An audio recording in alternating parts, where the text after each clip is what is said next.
So that's how it all started. It was a direct message on my personal Instagram, but I of course knew straight away this was some sort of scam, it had to be. But I wasn't sure which, so I decided to play along.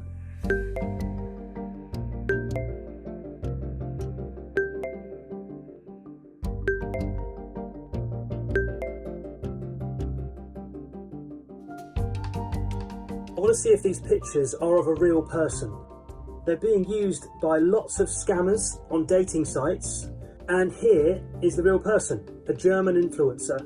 I'll warn her that her pictures are being used.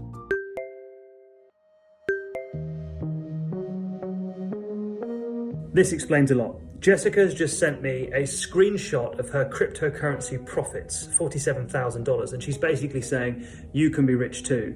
So, as suspected, and much to my wife's relief, this is indeed a pig butchering scam.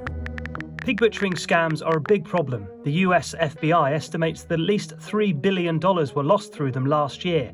Jessica is a name scammers have used before. They trick people into romantic relationships and convince them to invest more and more money into fake schemes to fatten victims up. They then run off with the money.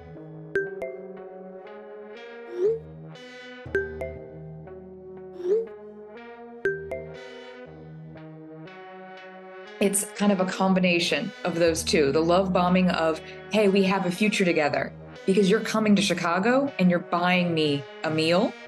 But then that control, making sure that you're somebody who would be willing to follow instructions. If you had balked at that and said, you're not in control of my finances, then maybe that would have been one of those indicators, I'm not going to get as much money from this guy. Jessica has now asked me to spend some money. I said I've only got £200, and what's interesting is Jessica has made me feel very poor. We've been doing this really complicated process of fake trading now, well over an hour, and I can see my profits rising, but of course it's all fake. And it's just got me thinking of this whole process. There's no way that people would go through this process if there wasn't that little hook of potential romance. This isn't just about the money, this is about something more romantic.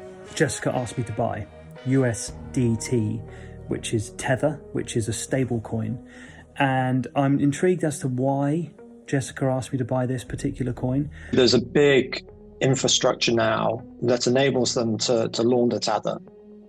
So it's the stablecoin, if not the crypto asset of choice of scam operators. And there's a whole ecosystem of money launderers, service providers who all handle Tether. In the flurry of screenshots that Jessica sent me back and forth, she accidentally shared one with Chinese writing on it, perhaps part of a scammer's playbook that she's working from. I wonder where she is. The majority we've come across are operating from Cambodia, Laos, Myanmar, and there does seem to be quite a big overlap with Chinese organised crime. A lot of organised crime groups have set up, especially within some of these special economic zones in that region, which tend to be less regulated, have a particularly weak rule of law. And there's another clue too. The very first picture that this account posted shows a shopping trolley that looks Chinese. What I do know is, according to her crypto wallet details, they're making a lot of money. Let's see what happens in the final stage of this scam. I'm going to ask Jessica if I can cash out.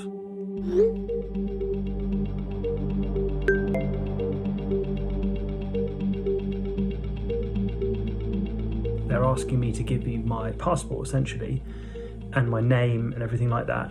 And I'm trying to think what they could do with that information. What I think I'm going to do is send a picture of an old passport that's already expired, and that way it reduces the risk of anything happening to me. It looks like the passport that I sent last night, the old passport that I changed the expiry date on, may have worked, because the money that Jessica is saying that I've earned as part of my profits, that looks like it is being sent. It's come up with a thing saying sent, but it's frozen. Jessica tells me that the money will end up in my Coinbase account. Of course it won't. I've asked a few times and it's obvious that I'm never going to get that money back. So now I want to try and talk to Jessica. Sometimes these people involved in pig butchering, they are in a sense victims themselves. They're part of big call centres that kind of lock you in and take your passport. So I want to know who is behind the Jessica account.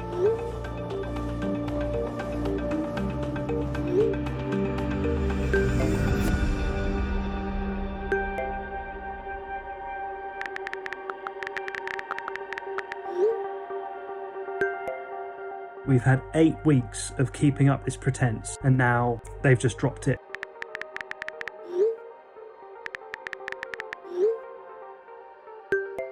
And now they're trying another way to get money. I don't really believe what they're saying is true. I think they're just trying to find a way to get me to pay them more money. I also agree that that doesn't sound like a real person in distress trying to get help or get assistance. But maybe there's a potential playbook there of, you know, that they're aware of the scam, but how can you extract more money? It does frustrate me because I really do feel for the people who are in these situations against their will. And you could have been speaking to somebody who really was in distress, but unfortunately had to make those statements to follow a playbook. And then they blocked me.